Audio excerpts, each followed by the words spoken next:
Les doy la bienvenida a esta sesión del seminario Ciudad Habitable para Todas y Todos y les digo las reglas del aula. Este es un espacio de convivencia y respeto y por tanto tenemos que seguir ciertas indicaciones. Una de ellas es que en la primera parte de la sesión la doctora María Ángeles Durán va a dar una conferencia, nosotros vamos a escuchar y si tienen alguna pregunta, ya sea que pueden decirlas al final de la sesión levantando la mano con el emoticon que está abajo, o bien en su video, si ustedes levantan la mano, yo les daré la palabra cuando sea la ronda de preguntas y respuestas, y también pueden hacerlas en el chat y cuando sea el momento, las contestará la doctora.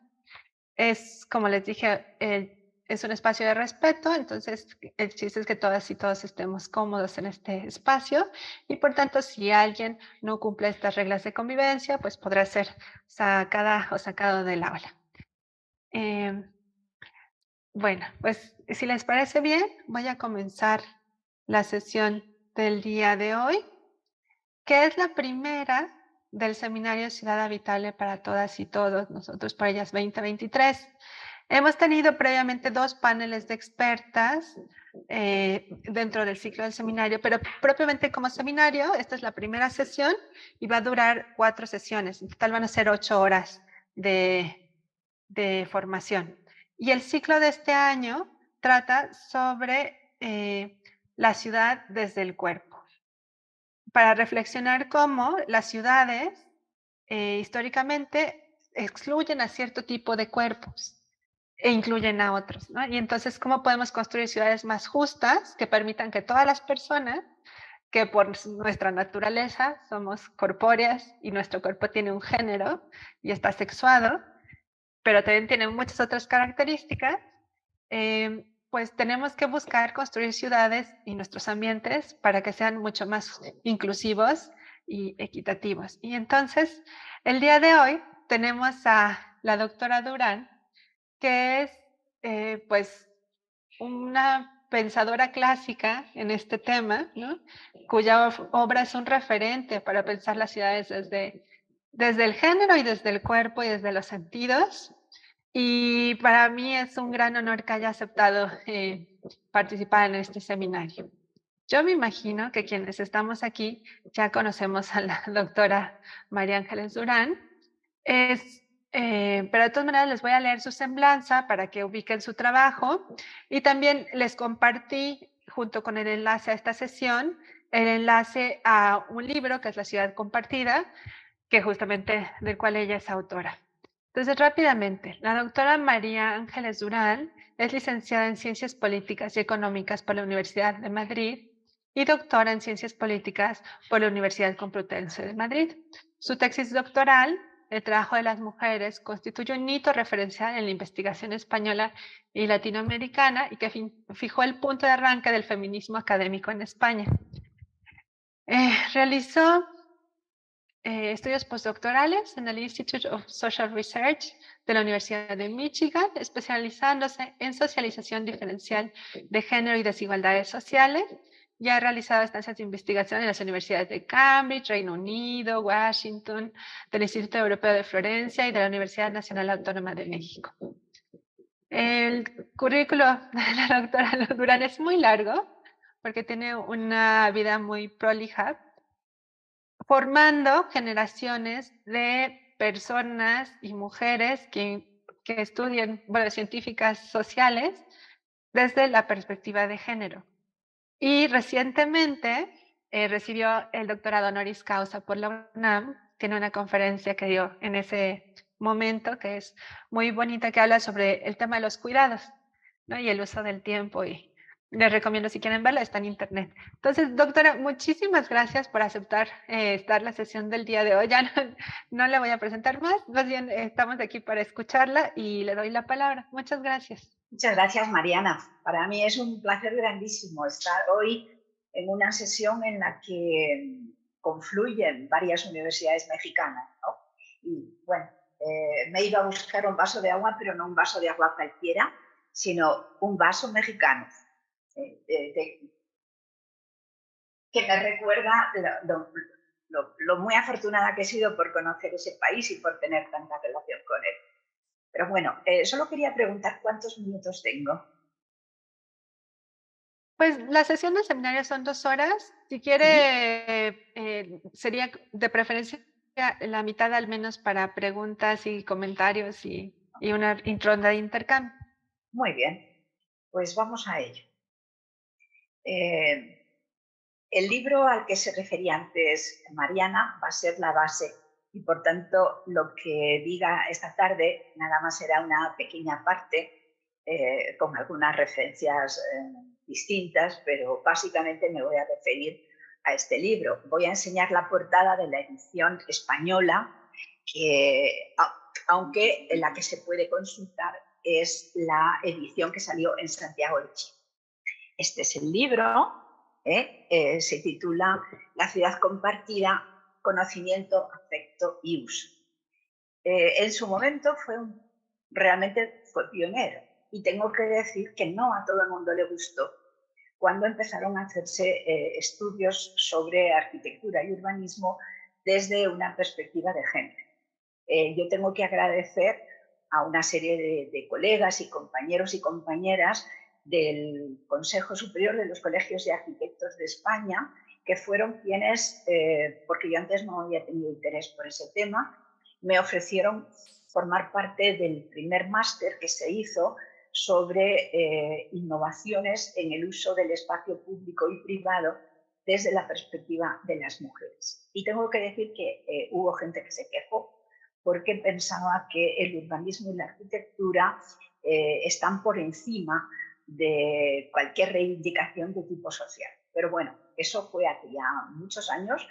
El libro se publicó inicialmente en el año 98, así que ya ha llovido mucho desde entonces. Y a pesar de esas pequeñas reticencias iniciales, lo cierto es que en estos momentos prácticamente en todas las facultades, todas las escuelas de arquitectura, en todos los cursos de geografía humana aparece el tema de las desigualdades por motivo de género y llevándolo a un sentido más amplio, también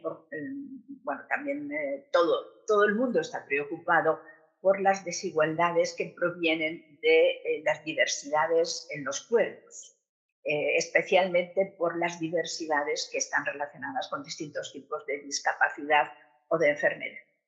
Yo creo que en mi caso particular casi siempre hay algo personal que hace que nos decantemos por dedicar nuestro esfuerzo a un tema o a otro, ¿no? Pues en mi caso ha habido varias ocasiones en que se podría cumplir aquello que decía Aristóteles, de que todo lo que llega al espíritu es porque nos ha entrado a través de los sentidos. Pues a mí me entró una sensibilidad que antes no tenía en el año 1992, cuando visité en una exposición muy grande que se hizo en la ciudad de Sevilla, visité un pabellón que había construido la ONCE. La ONCE es la Organización Nacional de Ciegos de España y es una entidad muy poderosa de tipo cooperativo que sobre todo se ocupa de resolver problemas en la vida cotidiana a los ciegos, de darles visibilidad, de dignificar su papel social. No solamente a los ciegos, pero porque también se ocupa de otros tipos de carencias sensoriales, pero fundamentalmente de los ciegos. Y tenían un gran pabellón en el que se podían reproducir condiciones de déficit sensorial de muchos tipos. Por ejemplo, déficit del oído, en fin, de diversos tipos. Pero yo fui voluntariamente a hacerme la prueba del déficit sensorial visual. Entonces me pusieron una venda especial que tenía y durante el tiempo que duró, pues sería media hora o no más, que duró mi experiencia, no pude ver.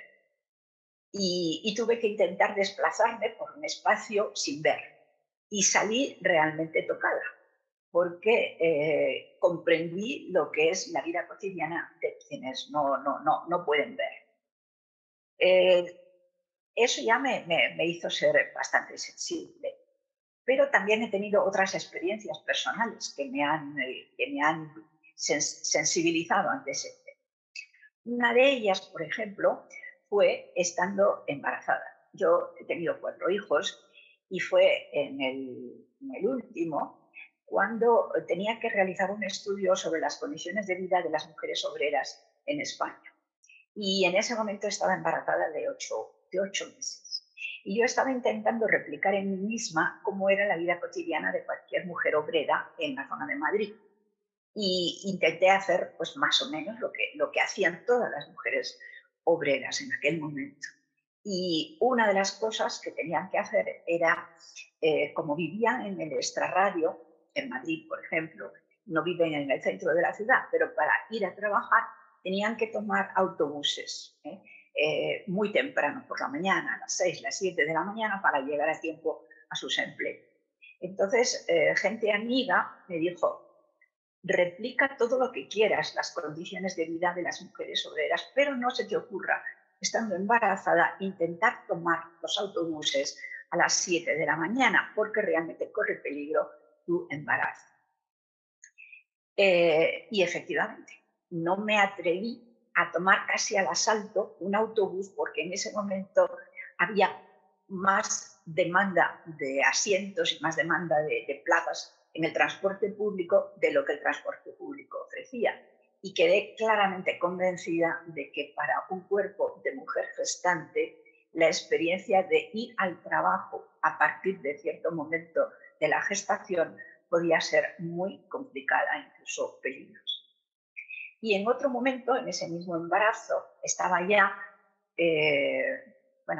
pensando en todos estos problemas de la dificultad en ciertas situaciones de moverse por la ciudad, tomé, pero no porque lo necesitara, sino porque quería hacer la experiencia, tomé el metro de Madrid en una estación que es especialmente profunda. Pues el metro, en esa estación concreta, conecta las zonas perimetrales de Madrid con el centro de la ciudad, de modo que tiene muchísimo tránsito.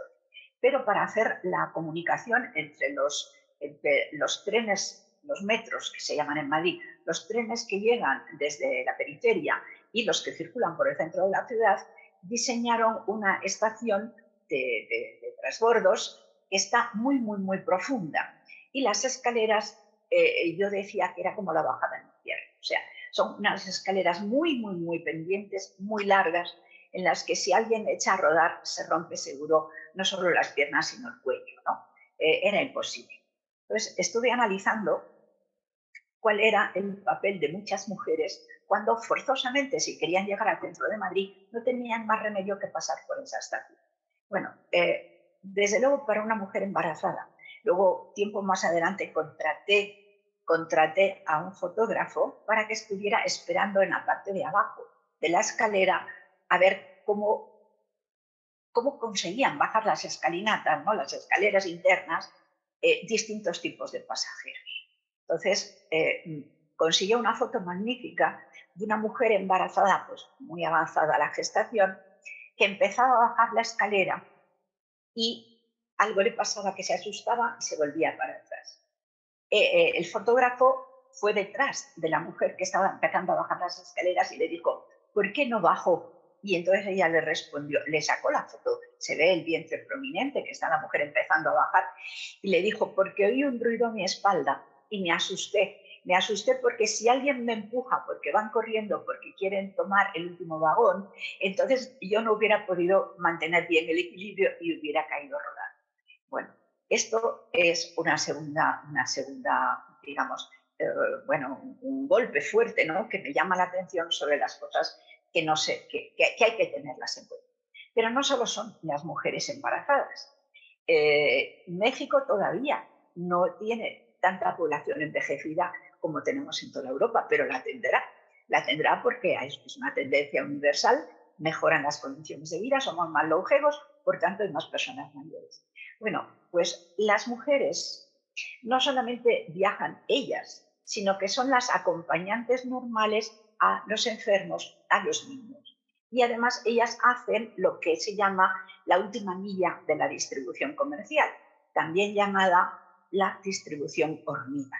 ¿Qué quiere decirse? Que los grandes bultos los llevan los camiones, pero el tamaño del paquete cada vez se va haciendo más pequeño y para abastecer a los hogares, al final hay que haber una distribución de pequeños paquetes, que es lo que compra cada familia pues, para la semana o para el día. Y esa compra, o sea, ese ir cargada de pequeños paquetes, de bolsas de plástico, eso lo hacen las mujeres. Pero con mucha frecuencia no van solas, sino que van con niños pequeños o van acompañando a los enfermos de la familia a que acudan a todas las gestiones que hay que hacerlas en las zonas del centro donde están precisamente o los hospitales o, en fin, cualquier gestión que haya que hacer con el ayuntamiento, una gestión fiscal, de cualquier tipo. De modo que hay una diferencia en el modo de circular en los servicios públicos los hombres y las mujeres, que afecta sobre todo al diseño de la facilidad en esos accesos, la frecuencia, la seguridad y la facilidad. Ahora tengo la edad que se puede deducir, más o menos, no hay más que verme y darse cuenta de que ya no tengo 40 años. Yo intento disimularlo, pero no, por más que lo disimule, no lo consigo. Bueno, pues la experiencia de la edad es también fabulosa. ¿Por qué? Porque prácticamente todas las personas de mi edad, y en México habrá cada vez más, aunque ahora todavía no hay tantas como en Madrid, las personas de mi edad ya no vemos bien los letreros desde lejos. Eso significa que, por ejemplo, si vas conduciendo un coche, que todavía no puedes conducir, te conviertes en incapaz de conducir en el momento en que los letreros tienen una letra demasiado pequeña y no tienes capacidad de verlos hasta que estás tan cerca que si tenías que haber tomado una desviación o hay un peligro unos metros más adelante, no te da tiempo a verlos. De modo que, de nuevo, empiezo a ser muy, muy consciente de que la ciudad está llena de obstáculos que dependen de la edad y de las condiciones sensoriales. Cuando tenía hijos pequeños, hubo una ocasión en que, además me atormentó mucho tiempo porque había sido culpa mía realmente.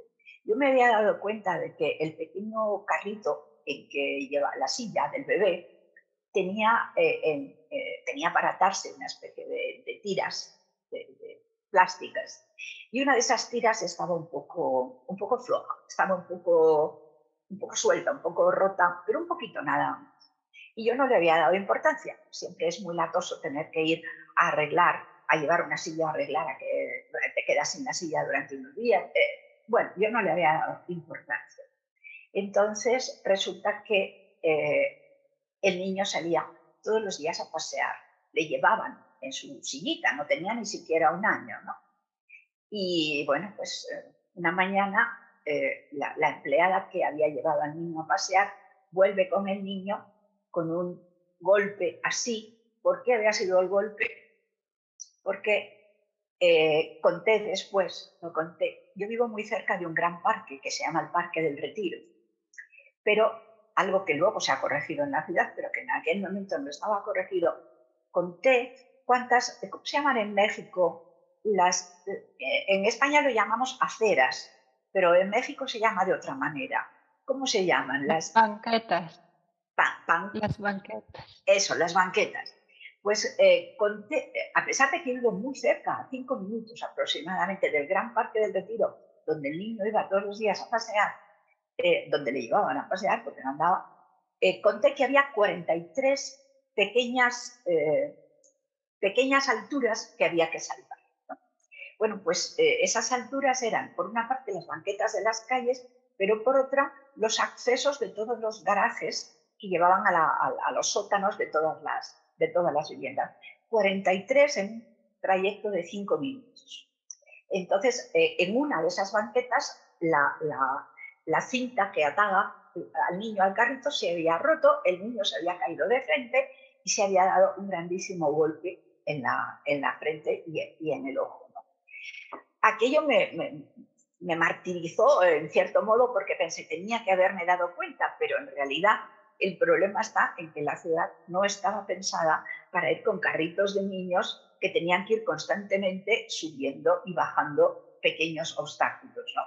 No digamos ya cuando lo que sucedía es que la calle se llenaba y no había manera de cruzar porque había coches aparcados que no lo hacían posible, ¿no? Hace muy pocos meses, en el mes de septiembre, tuvo lugar en el monasterio de Yuste, que es un bellísimo. Si alguna vez vienen a España, les recomiendo que se den una vuelta por Extremadura. Y el monasterio de Yuste, pues ahora es la sede de los cursos de verano de la Universidad de Extremadura. Y había un curso entero sobre la accesibilidad universal. Y gran parte de las personas que acudían al curso eran representantes de asociaciones de distintos tipos de discapacitados. Por ejemplo, ciegos, pero también personas con una estatura muy baja o con una obesidad mórbida o, en fin, todo tipo de discapacidades. Ese día yo recordé una obra de teatro muy bonita que vi cuando era joven, que también me impactó mucho, que se llama El concierto de San Ovidio. No sé si a lo mejor alguno de ustedes ha visto esta obra de teatro o la ha leído en texto. El concierto de San Ovidio lo que cuenta es algo que sucedió de verdad en Francia a finales del siglo XVIII, en una época en que los ciegos estaban vistos casi como animales. No tenían la consideración que afortunadamente tienen hoy. Y en ese pequeño pueblo en que se supone que sucede la escena, hay una persona que quiere organizar una orquesta de ciegos. Y uno de los ciegos es muy inteligente, se da cuenta de que es una posibilidad de dignificarles a todos y realiza un gran esfuerzo con el resto de los ciegos para realmente hacer una interpretación musical muy buena el día de las fiestas del pueblo. Pero lo que no sabe es que la persona que está promocionando la idea de la orquesta de ciegos en realidad quiere reírse de ellos y convertirlos en una especie de hazmerreír y sacar dinero a costa de reírse de ellos. De modo que el día de las fiestas del pueblo, que es el pueblo, las fiestas de San Ovidio, les disfraza con una especie de caperuchones, como si fueran payasos, en fin. No cuento el final de la historia, solamente que fue tan desgraciado el incidente que murió precisamente el protagonista de la historia, el que creyó en la capacidad de los ciegos para organizarse, porque lo lograron hacer una magnífica interpretación orquestal, pero se murió, pero estaba presente un testigo, y ese testigo se sintió tan mal por lo que había presenciado que creó un instrumento para leer para los ciegos. No fue el braille, pero fue el antecedente inmediato del sistema braille. Y hoy los ciegos pueden leer por lo menos a corto plazo. Y las ciudades, muchas ciudades por lo menos, hacen un esfuerzo importante para que los ciegos puedan entender las señales que los que no somos ciegos, que no somos videntes, podemos interpretarlas sin ninguna dificultad. Ahora, una ciudad que solo se comunique visualmente con sus usuarios es una ciudad que está, de alguna manera, marginando y apartando a todos los que no tengan la capacidad de ver. Pero ¿vamos a hablar nada más de los aspectos, podríamos decir, carenciales de la vista o vamos a poder hablar también de lo muy hermosa que puede ser la ciudad para quienes gozan del sentido de la vista? Pues como creo que no es el objetivo principal de esta sesión en la que yo intervengo, les recomiendo que vayan a mirarlo en el libro, ¿no? Y ahí encontrarán pues muchas cosas sobre la belleza de los edificios, sobre la capacidad de construir ciudades armoniosas a la vista, sobre lo que es el cromatismo. A mí, por ejemplo, me fascina el tema del cromatismo y como he viajado, he tenido la suerte o que me encanta viajar mucho, pues me gusta saber cómo es la identidad cromática de una ciudad, no solamente de las formas, no solamente de los trazados, sino del puro color.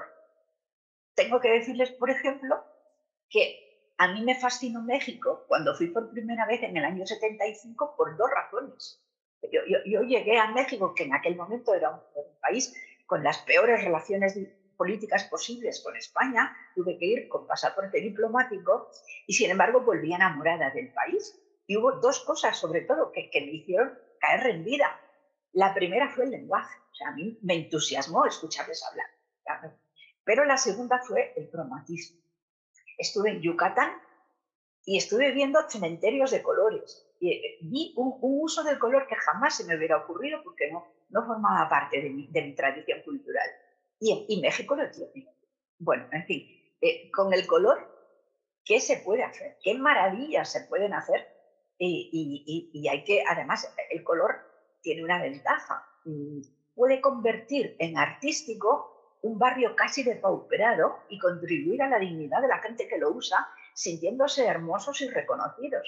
Porque algo que sin el color no tenía ningún atractivo, a base del color, simplemente brochazos de pintura barata, pero de distintos colores, armoniosamente, puede construir digamos, un mosaico de gran atractivo. Decimos algo sobre el oído. Bueno, vamos a decir algo sobre el oído. ¿Quién se queda fuera de la ciudad si no tiene una buena capacidad sensorial auditiva, ¿no? Pues evidentemente los sordos. Las personas mayores, con mucha frecuencia, se quedan lentamente cada vez más sordas. Los aparatos ayudan mucho, pero no bastan. De modo que, igual que ahora, por ejemplo, se está empezando a poner suelos en los que el invidente, con el tacto de los pies, puede adivinar muchos, o sea, puede entender muchos mensajes, igual sucede con los que no pueden oír. Hay que tener previstas tipos de comunicación que no estén basados exclusivamente en el oído, porque de lo contrario parte de la población no puede acceder a esos mensajes. Ahora, en las ciudades modernas, el problema con el oído muchas veces no es que no se oye, sino que se oye demasiado. Hay una sobreexposición. Lo mismo que sucede con la vista y sobre todo la intensidad lumínica en muchas ciudades, incluso en zonas rurales, que la intensidad lumínica es excesiva y nos perjudica. Dentro de pocos días estaré en la ciudad de Pontevedra presentando un libro que en cuanto salga, todavía no está disponible, pero en cuanto salga se lo enviaré a Mariana y ella podrá ponerlo libremente a su disposición.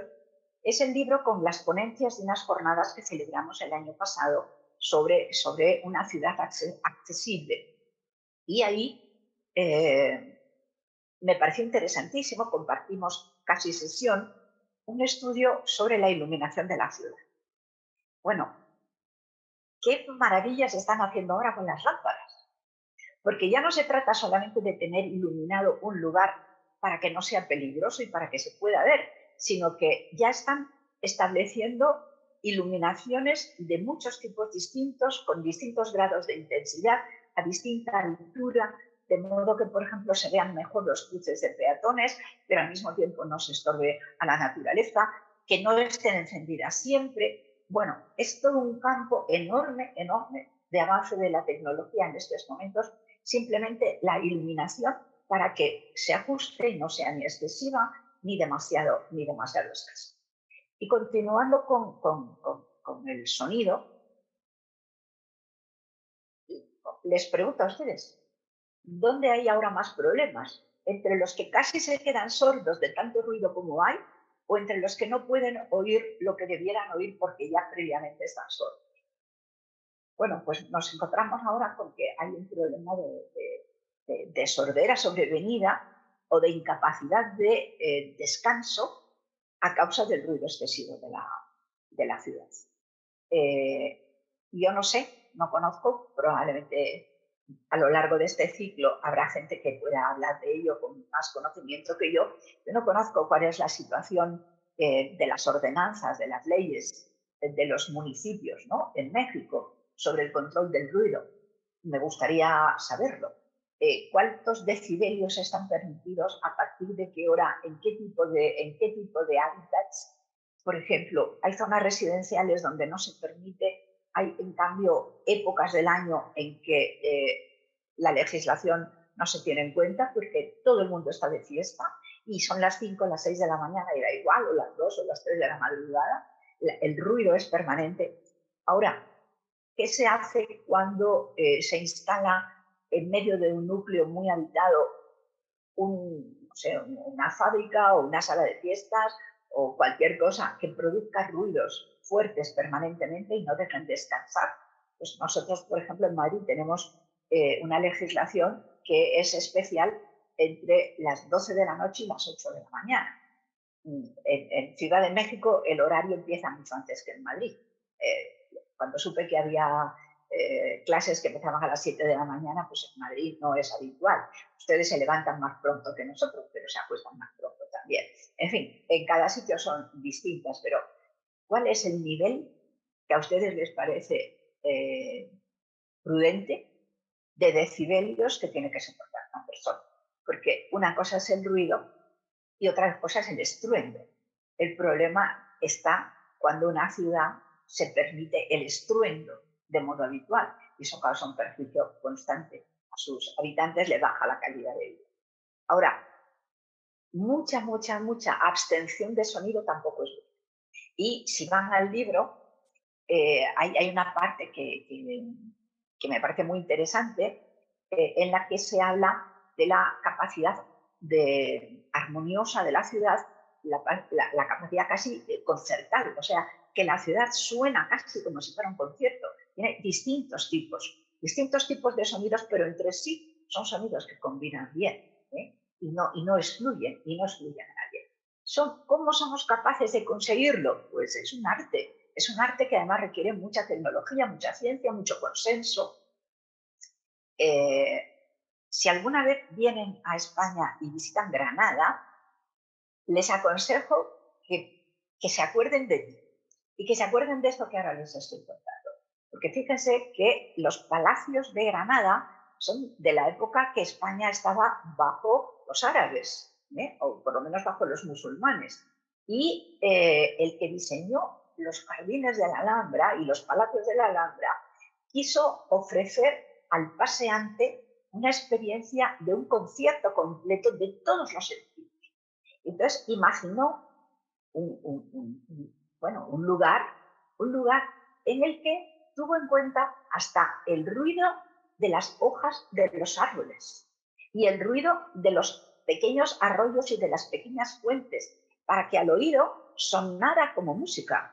Pero también tuvo en cuenta los colores y las sombras y las luces, de modo que para la vista también fuera un placer. Y no solo eso, por ejemplo, los setos estaban cortados de manera que el paseante pudiera pasar la mano por encima de los setos de plantas y se llevara el olor de las plantas, ¿cómo se dice esto? Aromáticas, ¿no? ¿Somos capaces de lograr eso, ofrecer eso? Es tan difícil conseguir una ciudad que no sea estruendosa, que sea armoniosa a la vista, que no nos ciegue, que no nos deje a oscuras, que no nos ensordezca. Bueno, y el tacto, tocar la ciudad. Yo creo que hay gente que si le digo tocar la ciudad, lo primero que provoca es una reacción de asco. ¡Ah, qué asco! Tocar. No se puede tocar nada en la ciudad. Ah, pues qué distinto del jardín de la Alhambra, hecho precisamente para el placer de tocar, ¿no?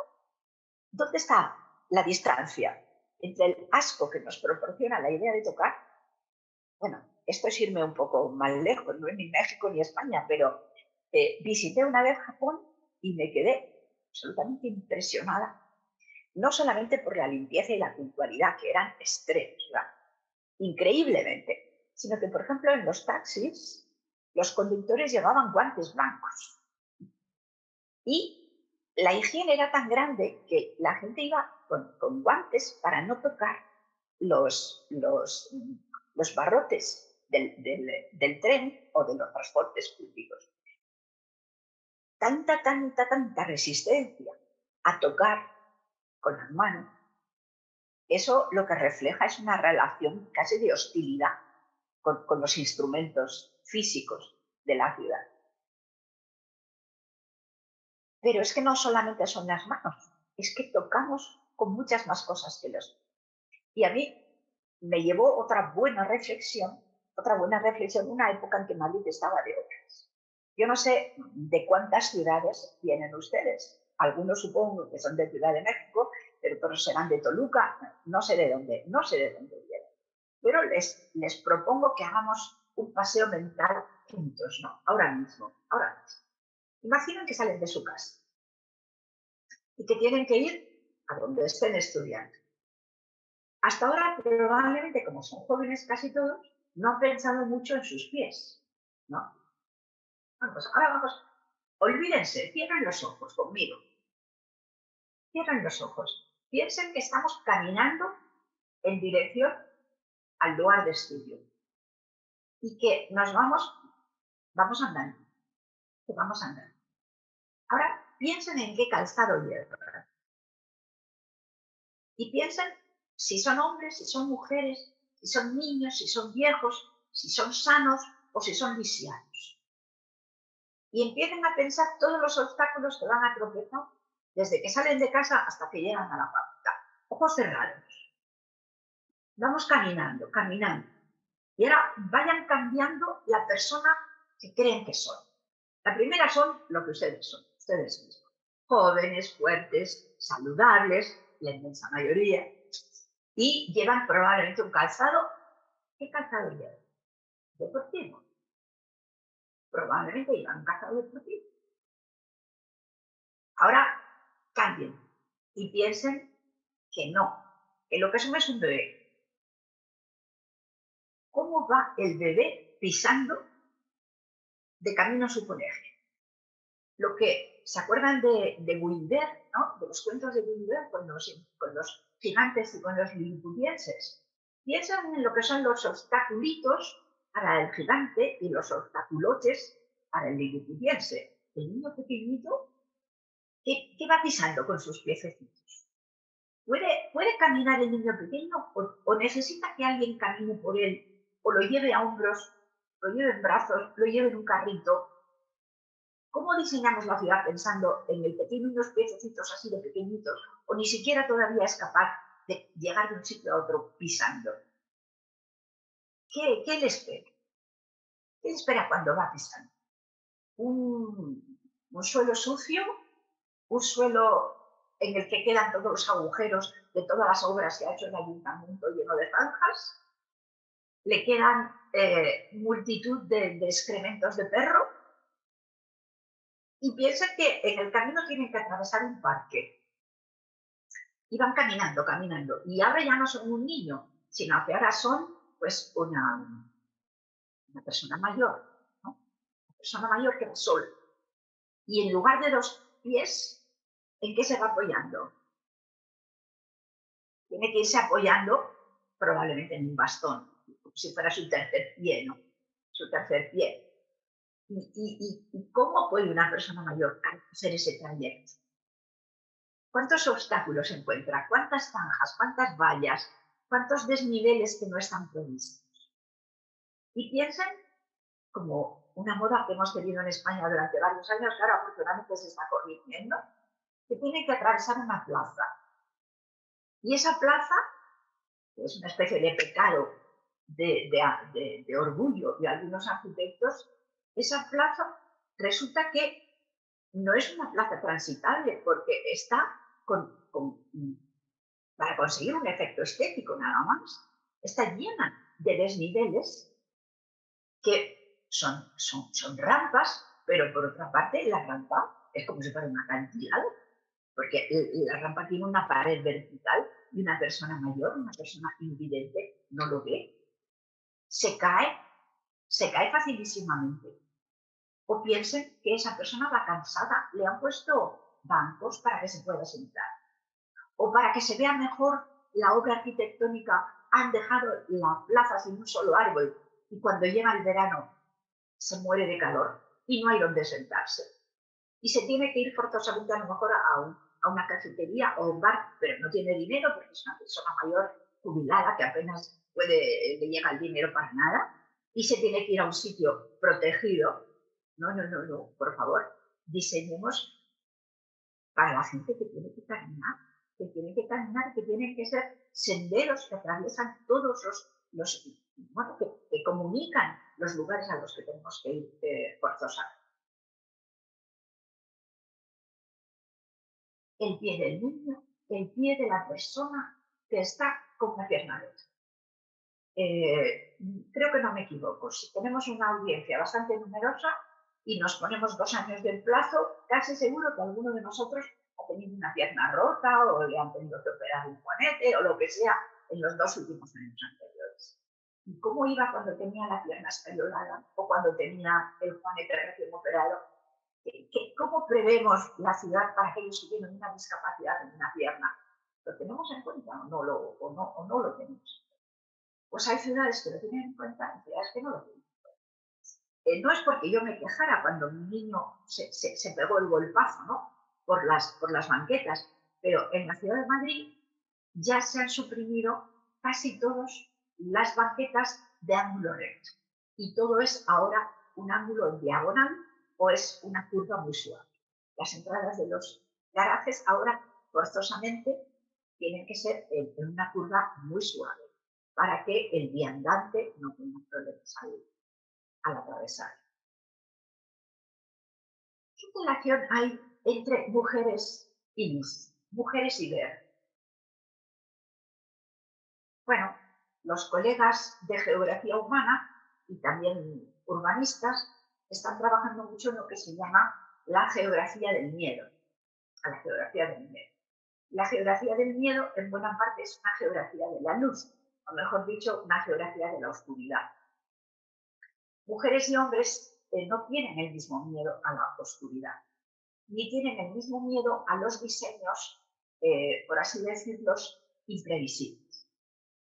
Por ejemplo, el metro de Madrid, si van alguna vez, no sé si lo habrán cambiado últimamente porque ha habido obras, pero hasta hace poco tiempo las mujeres no usábamos una estación de metro específica que está en el Paseo de la Castellana. ¿Por qué no la usábamos? No la usábamos porque era un diseño en ángulos rectos. Y además una estación poco frecuentada. O sea, no era un sitio en que hubiera gente de modo muy individual. En el ángulo recto, la mayor parte de los hombres no tienen miedo a qué les está esperando al doblar el ángulo recto en los pasillos del metro. Pero las mujeres sí. Y lo hacen además razonablemente, porque cualquier pasillo con poca frecuencia, y más aún si no está, por supuesto, los pasillos, los pasos subterráneos de las carreteras, las mujeres no los usan, casi nunca, porque ahí se concentran la mayor parte de los asaltos sexuales, porque es una zona que no se ve alrededor y que no tiene apenas tránsito. Si una mujer ahí grita, no la oye. Entonces, el diseño de esos cruces subterráneos para las mujeres es muy importante. En esta estación que les decía, yo misma he tenido miedo. ¿Por qué? Porque tengo que hacer un trayecto bastante largo en que no veo a nadie y no sé quién me puede estar esperando cuando doble el ángulo. Es un sitio peligroso. Si encima hay oscuridad, mucho peor. Mire lejos, lo usaré. Bueno, esto hay que tenerlo.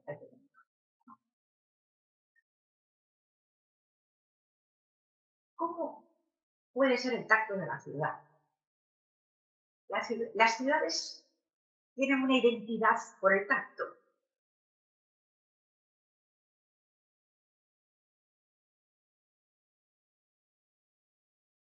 Lo rugoso, lo deslizante.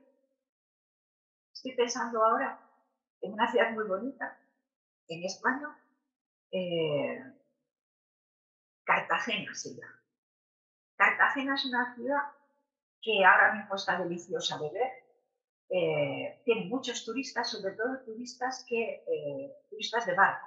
El barco para en el puerto, desembarca mucha gente y visita la ciudad. Bueno, no visiten la ciudad de Cartagena, que sí que les animo a visitarla, un día que haya llovido. ¿Por qué? Porque las reformas nuevas que se han hecho de los pavimentos de la vía principal de la ciudad están hechas con unos mármoles que resbalan muchísimo. Y en un día de lluvia yo creo que es facilísimo deslizarse y caer. Especialmente peligroso para quién? Para las personas que ya sean un poco mayores, porque un joven se cae y no se rompe nada, pero una persona mayor se cae y se rompe un hueso seguro y además después tarda muchísimo y fácilmente que quede mal. De modo que los pavimentos son decisivos. Los pavimentos no pueden hablar, los pavimentos pueden ser una especie de código de mensajes. Pues claro que sí, claro que sí. Distintos tipos de pavimentos no solamente alegran la vista si están bien hechos, sino que además pueden dar perfectamente señales, como antes decía en el caso de los ciegos. No, este tipo de pavimento significa que estamos acercándonos a una arteria por la que pasa tráfico. Hubo algo que aprendí en la conferencia que vi en Houston, como antes les decía, y es mucho más difícil de lo que pudiera parecer la relación con las asociaciones de discapacitados y minusválidos. Son sujetos distintos que arrastran mucha discriminación. Y, por tanto, en estos momentos hay unos movimientos, podríamos decir, casi políticos, de negación de la deficiencia como modo de recuperar la confianza en sí mismo. No sé si me estoy explicando con claridad. Por ejemplo, la palabra en la Constitución española aparecen, con el fin precisamente de protegerlos o ayudarles, las palabras discapacidad, minusvalía, palabras de este tipo, que se refieren a cuerpos distintos. Bueno, pues en estos momentos hay una campaña internacional, no solamente en España, de negarse a usar el propio término de discapacidad o de minusvalía. ¿Qué palabras emplea en México más frecuentemente? Discapacidad, yo creo. Y el término correcto es personas discapacitadas. Bueno, pues también se niegan a usar personas con discapacidad. O sea, la palabra persona ya es una, digamos, mejora respecto al discapacitado, porque pone el acento en persona, pero ya tampoco se quiere aceptar por muchos colectivos, por muchas asociaciones. ¿Por qué? Porque prefieren identificarse únicamente como personas con capacidades diferentes, incluso personas con estéticas diferentes. Y les duele mucho y hay que entenderlo. No quieren ser dis, ni minus, ni nada que sea ni dis ni minus, solamente distintos, ni mejores ni peores, diferentes, ¿no? ¿Eso qué significa? Que cuando se quiere hacer una campaña de tipo casi político para conseguir mejoras a su favor, precisamente no quieren aparecer identificados por aquello que hace que gran parte de la población esté dispuesta a apoyar esas medidas. Y en los propios colectivos se dividen. Unos quieren usar el nombre porque es un buen trampolín de enganche para conseguir cosas y otros piensan que el precio es demasiado alto y prefieren insistir simplemente en la diversidad. ¿Qué proporción tienen en México de las distintas diversidades funcionales y qué programas tienen en las ciudades para resolver la integración en la vida cotidiana? Para España, en el conjunto de las dependencias, podemos estimar que es del orden del 8% para los hombres y del 13% para las mujeres. No sé, fíjense, 8 y 13, más o menos la media es 10, 11. 11 significa que uno de cada 10 tiene algún tipo de dependencia o de discapacidad. La discapacidad puede generar dependencia, no, solamente genera dependencia cuando no puede valerse por sí mismo. Ahora, a veces aparece la tecnología y casi hace milagros. Yo no me considero para nada dependiente, pero a ver, ¿dónde están? ¿No? Llevo gafas. Probablemente si no hubiera tenido esto, que se inventó, pues me parece que hacia el siglo XVI, y se perfeccionó, se fue perfeccionando desde entonces, pues probablemente yo sería considerada una discapacitada, porque no podría ver desde lejos. ¿Cuánto podemos esperar de la tecnología para que resuelva los problemas de la integración en la vida urbana de las personas con discapacidades? Si unas simples gafas son capaces de que población que no podría ver sí que vea, ¿podemos esperar mucho más de ello o no? ¿Quién puede acceder a la tecnología? ¿Quién no puede acceder a la tecnología? Pues ahí entran en juego las asociaciones. No se pueden conseguir grandes cambios porque lo pida una persona o lo necesita una persona. Ahora, si son colectivos numerosos y sobre todo si están muy bien organizados, entonces pueden conseguir muchísimos cambios, muchísimos. Por eso he empezado hablando de la ONCE, ¿no?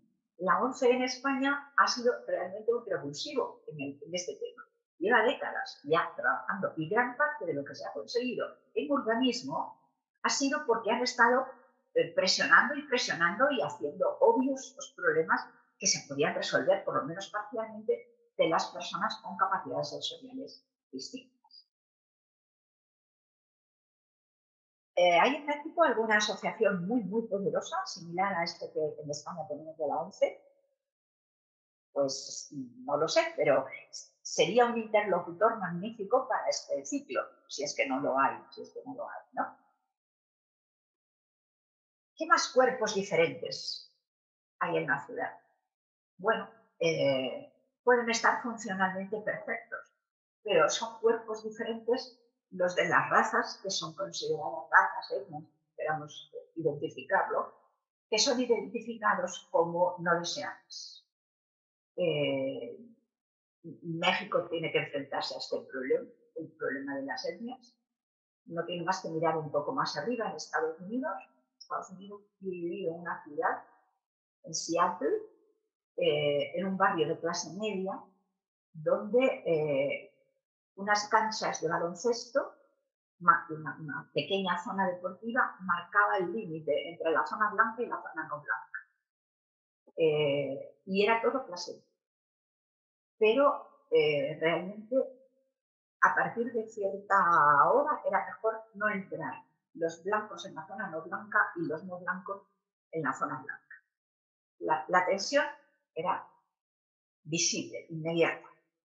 En México, ¿cuáles son los temas de los cuerpos de color distinto o los cuerpos de rasgos distintos?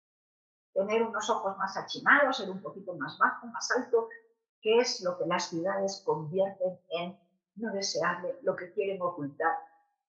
El otro día me comentaban de publicidad en algunos países del extremo oriente, donde las vallas publicitarias tienen una proporción altísima de personas rubias y europeas. ¿Cómo integra esos cuerpos diferentes la sociedad mexicana? Los convierten normales, están en las vallas publicitarias todos los tipos y toda la variedad étnica que hay en México, están formando parte de la cotidianidad al mismo nivel, con el mismo aprecio. Hay políticas expresas por así decirlo, desguetización, o podríamos encontrar con que hay porcentajes en un sitio, en un barrio del 20% y en el otro del 80% de distintos componentes étnicos. Pues eso también es una forma de cuerpos que se relacionan bien o mal con la ciudad. Mi experiencia de Estados Unidos es que realmente es uno de los elementos corporales que más dificultades ocasionan, más probablemente que bueno, según en qué contexto, pero más que otras formas digamos, de situación corporal distinta. Y podríamos ir mucho más lejos, ¿no? Mucho más lejos con otras formas. Por ejemplo, en estos momentos en España hay una ley recién aprobada a favor, por así decirlo, o en contra de la discriminación de las personas transexuales. Cuando yo era niña, una persona con unos rasgos que no se correspondían con su conducta, unos rasgos sexuales que no se correspondían con su conducta, pues tirarla al pozo del pilón del pueblo del agua o llevar detrás chiquillos gritándole cosas insultantes, pero en otros momentos significaría morir en la hoguera, ¿no? ¿Cómo se tratan esos cuerpos que no solo son, sino sobre todo que quieren expresarse de un modo distinto a lo que es lo más dominante?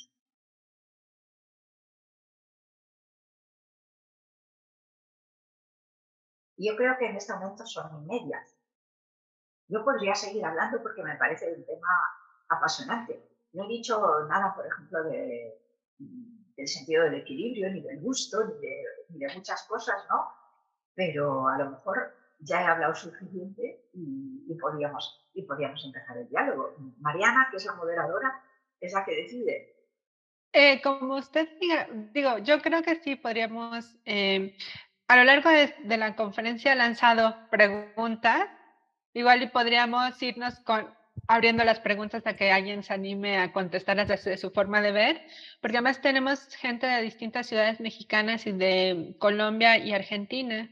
Y Ujú. entonces podría ser que alguien se anime a levantar la mano y decir la respuesta, si le parece. Muy bien, solamente una cosa. Nada más he hablado de puertas afuera, pero si hablamos de la ciudad tendríamos que hablar también de puertas adentro, o sea, el interior de las viviendas, el interior de los edificios, las escaleras, las rampas, todas las formas de dificultad para distintos tipos de cuerpos, ¿no?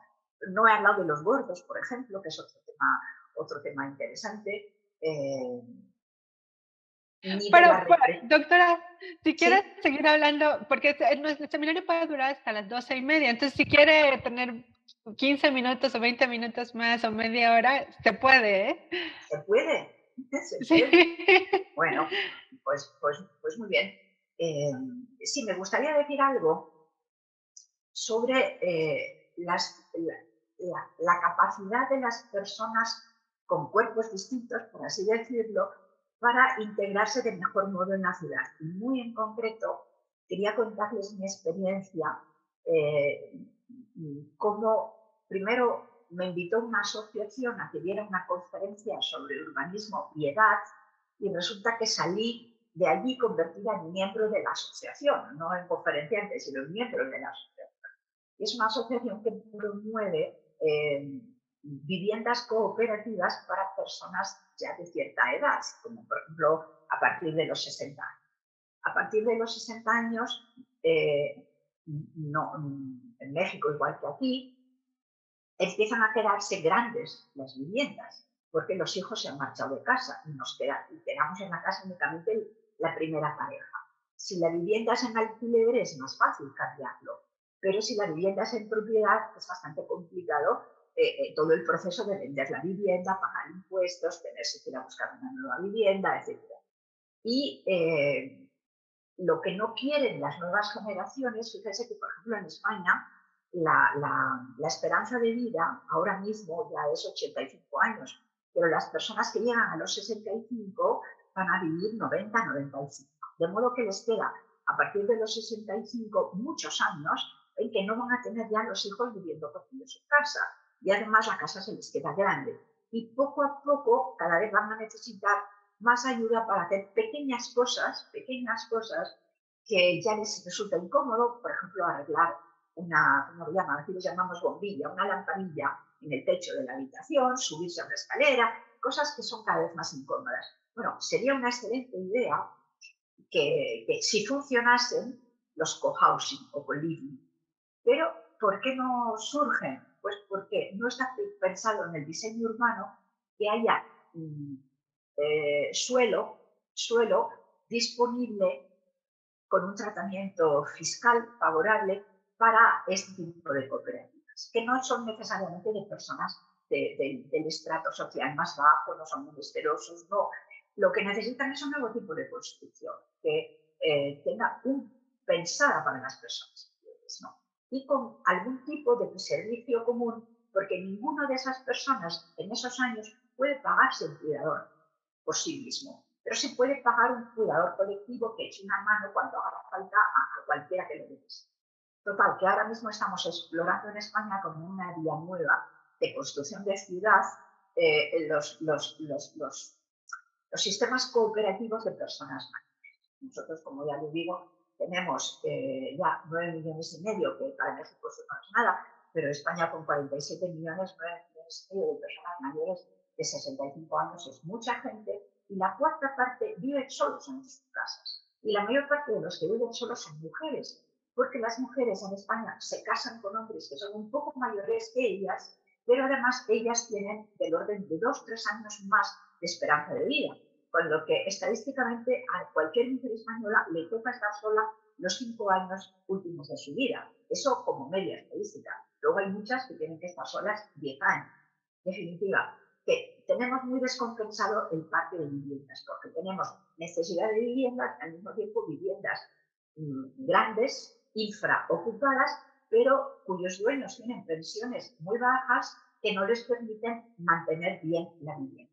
Pues este es un problema grandísimo que cada año es mayor y que se podría resolver bastante pensando en nuevos diseños educativos. Bueno, no he dicho nada de varios experimentos que se están haciendo en España, de ciudades amigables. Por ejemplo, Barcelona ha creado lo que se llaman las manzanas, las islas, que son cruces de grandes calles en los que se ha establecido una zona peatonal mucho más protegida, con poco tráfico, etc. O Pontevedra, donde iré dentro de pocos días de nuevo a presentar las conclusiones de las jornadas del año pasado, también se ha declarado una ciudad con poco tráfico y que ensaya nuevos tipos de vida. Y bueno, con esto es bastante. Muchas gracias, doctora. Ahora podemos abrir a una ronda de comentarios, de seguir planteando cómo hacemos frente desde las ciudades y desde las distintas disciplinas que pueden alimentar las ciudades para incluir justamente a estos cuerpos que vivimos en ellas. Y ahí me gustaría invitar a quienes estamos aquí en el aula, si quieren hacer algún comentario, si quieren plantear algún ejemplo de este recorrido que nos hizo la doctora Durán, que hicimos mentalmente, ¿cuál es su reflexión desde la ciudad en la que están? A mí, bueno, los invito, ahorita es el momento de prender la cámara, prender el micrófono y comentar.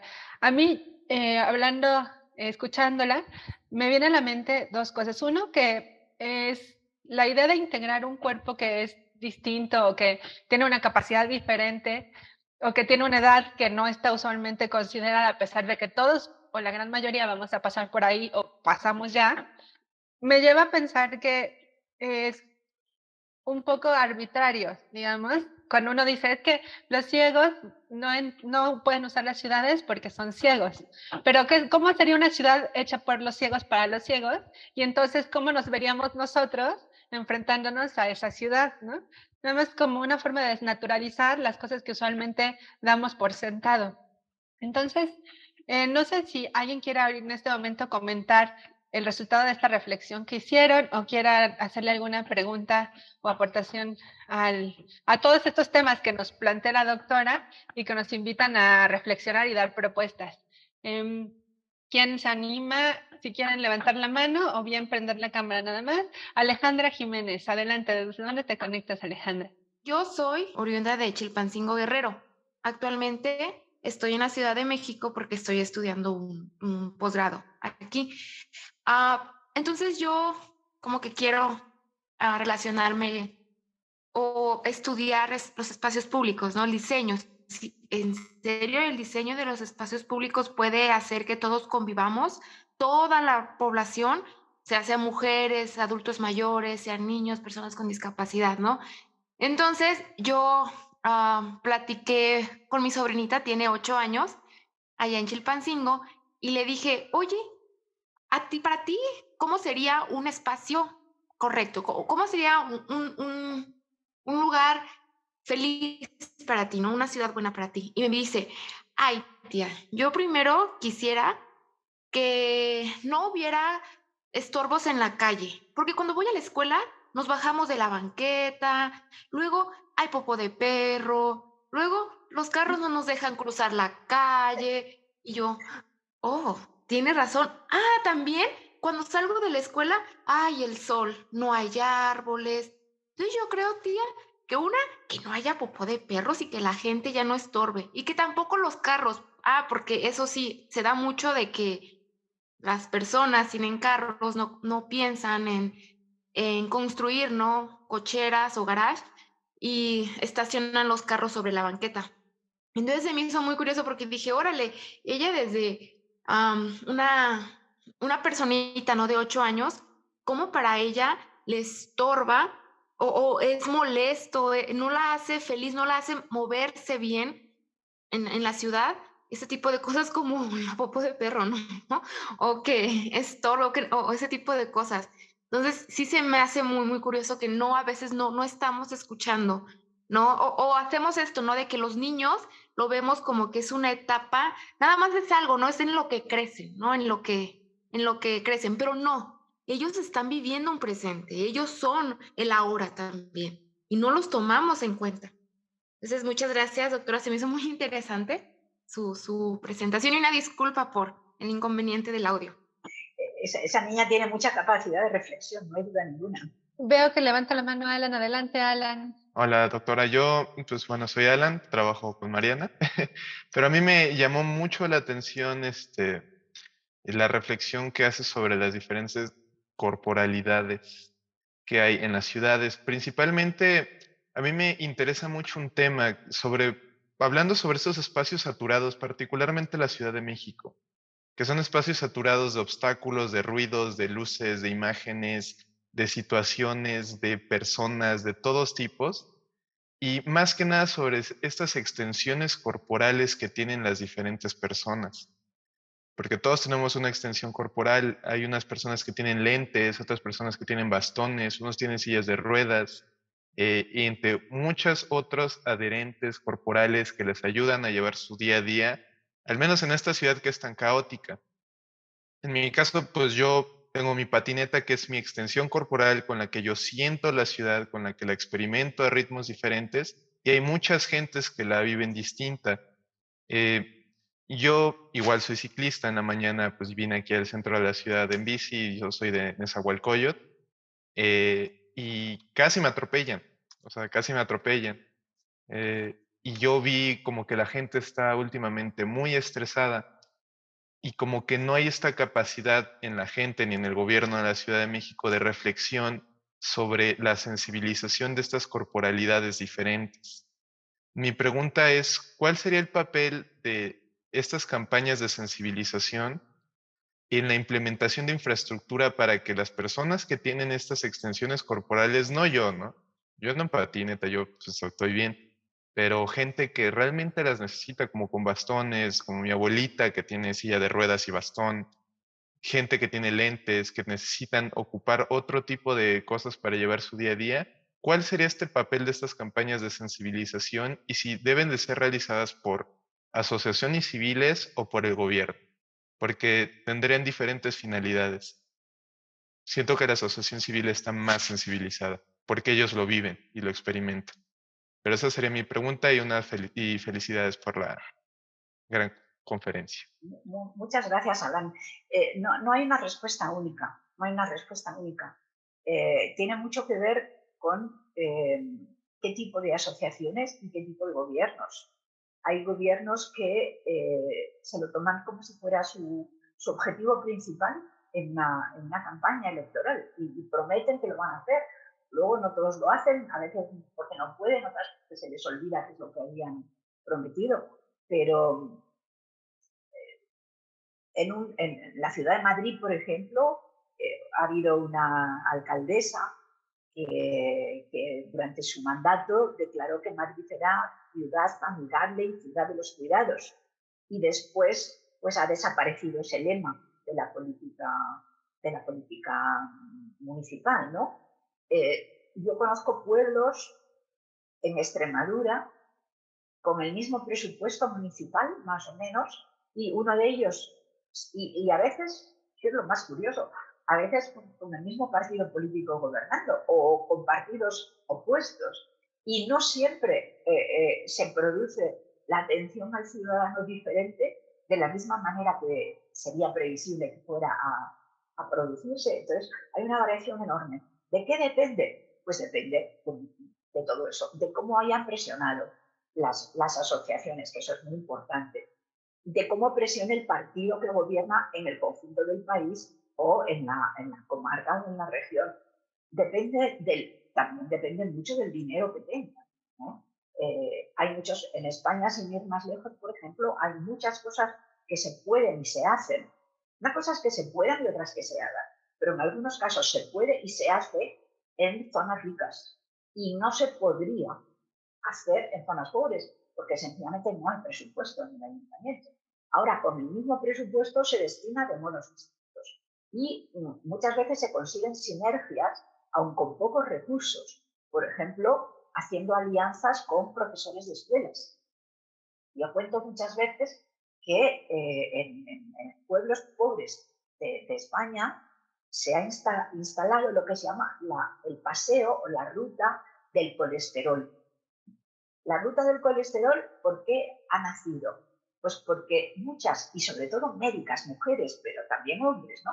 De primer nivel, los que están en la comunidad, en los pueblitos, esos se han dado cuenta de que tienen poblaciones bastante mayores con problemas de hipertensión y colesterol, en fin, todos estos problemas, y que para ellos es imprescindible caminar. Entonces se han preocupado, viniendo de la sanidad, de establecer conexiones con el ayuntamiento y con distintos tipos de asociaciones municipales, y entonces han creado paseos que tienen muy frecuentados, han hecho políticas para que vayan en grupo, porque a la gente le da mucho miedo pasear sola, o le da aburrimiento sin más, ¿no? Entonces han favorecido tipos de unión social, ¿no? Para que la gente vaya acompañada, han puesto bancos, han puesto buena iluminación y han puesto árboles. Y con todo esto, que es baratísimo, han conseguido que baje el colesterol en el pueblo, ¿no? Esa es una manera de hacerlo porque se tenía ganas, ¿no? Porque se tenía ganas. Hay otros sitios en que eso no les ha importado nada. Ahora, en conjunto, te puedo decir que en España van calando poco a poco muchas de las medidas. Intolerancia, por ejemplo, a los humos, intolerancia al fumar en sitios, incluso en sitios semiabiertos. Son muchas las cosas que se están haciendo. ¿Qué pasa en concreto con los patinetes y las bicicletas? Pues, por ejemplo, ayer antes de ayer, ha empezado en Madrid una campaña del ayuntamiento para el uso de bicicletas y patinetes eléctricos. Han desaparecido 500 bicis el primero. Las han robado. ¿Por qué? Parece ser que tienen una especie de georradar o geo no sé qué. Bueno, no me haga mucho caso si eran 500. Váyase a ver cualquier prensa española de ayer y aparece una cifra enorme. O sea, han robado casi todo el primero. Porque tenía dentro, luego dejan a lo mejor tirado el patinete, pero es que se quedan con algún componente que es bastante caro para revender. ¿Qué va a pasar? ¿Cada día va a poder el ayuntamiento gastarse 500 patinetas nuevas o 500 bicicletas nuevas? Probablemente no puede, pero lo más probable es que los ladrones o inventen un sistema que haga más difícil robarlo o que penalicen la venta de segunda mano de ese tipo. En fin, no sé cómo lo lograrán. No es fácil. Otro tema, en Madrid hay una guerra abierta entre los taxistas y los ciclistas. Es guerra absoluta. Los taxistas dicen que son un peligro público, los ciclistas, porque no se les ve, no se les oye, van por los carriles que no deben. Bueno, pues lo primero es hacer un diseño de los carriles que no puedan interferir los carriles de los unos y de los otros. Pero además hace falta mucha política de concienciar, de salir a los medios de comunicación, de hablarlo una y otra vez. Luego, si el de la bicicleta no le cabe la bicicleta en el vagón del metro, del tren urbano, porque la bicicleta desmontable, que es la que sí que cabe, es carísima y la mayor parte de los estudiantes, que son los que quieren ir en bici, no pueden pagarse la bicicleta desmontable cara, pues hay que hacer acuerdos con los fabricantes de bicicletas. O sea, hay que tocar muchísimas teclas. Es un trabajo orquestal y que no se consigue de la noche a la mañana. Ahora, que se va consiguiendo poco a poco, estoy segura de que sí. Yo he vivido, por ejemplo, la zona del Zócalo, cuando la contaminación era insoportable, que se podía cortar con un cuchillo el aire en el centro de México, y luego he ido hace poco, el año pasado, y aquello estaba limpio. O sea que era muy difícil, pero se consiguió. Pues igual que se ha conseguido eso, o igual que se ha conseguido en Madrid que la gente deje de fumar, se pueden conseguir otras muchísimas cosas. Ahora, un curso como este, pues es una de las gotas de agua que va llenando el vaso. Muchas gracias, doctora. Tenemos 3 manos levantadas, entonces le voy a dar la palabra a Diana Padilla, luego a Loarri Gabriel y luego a Laura Serrano. Adelante. Gracias. Bueno, de hecho, mi pregunta se relaciona un poquito con la pregunta de Alan, ya que había apuntado aquí, con base en su experiencia, cuáles deberían de ser los abordajes desde la academia respecto a estrategias que podríamos nosotros utilizar o políticas públicas en México. Si bien, si pensamos en el caso de Europa, pues ya nos llevan un poco de ventaja respecto a lo que va a suceder en México con la pirámide poblacional y pues al final todos somos propensos o podemos ser discapacitados temporales, personas con discapacidad temporal o permanente, ¿no? Por el tema de la motricidad, la edad, etcétera. Y pues obviamente tendremos que también contemplar nuevas formas de movilidad no motorizada, porque ya el tema del automóvil ya es obsoleto, ¿no? Ya estamos demasiado congestionados y contaminados. Entonces, desde esa experiencia, no sé, ¿qué nos recomendaría a nosotros como temas de abordaje, nuevas propuestas de políticas públicas o inclusive qué tendríamos que cambiar desde la academia? Y ya lo mencionaba ahorita respecto a que estos seminarios pues abonan a esa nueva perspectiva o ese nuevo enfoque, pero pues no sé si quisiera ahondar un poquito más al respecto. Sí, vamos a ver, estamos hablando de un cambio político, es lo que es la pregunta, ¿no? ¿Cómo llegar al cambio político? Entonces, Max Weber escribió un librito precioso sobre el político y el científico, ¿no? El político va por un lado y el científico va por otro. Y no siempre se llevan bien. O sea, muchas veces cruzar la frontera de la científico para ir más a prisa en lo político, pues se hace sacrificando o lo uno o lo otro. ¿Cómo conseguimos una buena alianza? Yo no pienso que deba hacerse una política sin ciencia detrás, de modo que todo lo que la ciencia aporte es terreno avanzado. Ahora, la ciencia sobre todo requiere mucha seguridad en lo que se dice y mucho tiempo para poder comprobar aquello que se está. En cambio, el político, yo no sé cuántos años dura un político en México, algunos duran toda la vida, evidentemente, como en todas partes, pero en principio, si se somete a las urnas, su mandato dura 3 o 4 años. Entonces, ahí hay un problema clarísimo, que es que el científico pide mucho tiempo para estar seguro de los proyectos de investigación que está haciendo, y el político quiere ir rápido, porque necesita, antes de que se le acabe el mandato, demostrar que ha sido eficaz, ¿no? ¿Cómo conseguir? Pues si uno está en la academia, sabe que sus tiempos son más lentos. Y si quiere pasarse a la política, sabe que tiene que acelerar y perder parte de la solidez de los datos. ¿Qué puedo yo aconsejar? Pues yo creo que es muy interesante abrir la mente internacional y buscar en los países parecidos, pero también en los muy distintos, y no solo en los ricos, sino en los más pobres. Por ejemplo, hace 2 años estuve en otro congreso de urbanismo en la ciudad de Pamplona. Era un congreso internacional, vino gente muy distinta, lo han publicado, la Fundación Arquitectura y Sociedad ha publicado las entrevistas a los ponentes que estuvimos en ese, no las ponencias, pero sí entrevistas detalladas a los ponentes. Y hubo una arquitecta alemana, que no me acuerdo ahora mismo cómo se llamaba, que estuvo contando las experiencias en la ciudad de Lagos, en Nigeria, ¿no? Mucha gente cuando piensa en África piensa en la selva y en campamentos muy pequeños, casi en chozas de paja, ¿no? No, verdad. En el siglo que estamos, las mayores ciudades del mundo estarán en África, casi seguro. Y, por ejemplo, en Lagos tienen dudas, según qué metodología empleen, de si tiene 5 millones de habitantes más o menos. O sea, hay quien te dice que ya tiene 21 millones de habitantes, otros oficialmente dicen que son menos.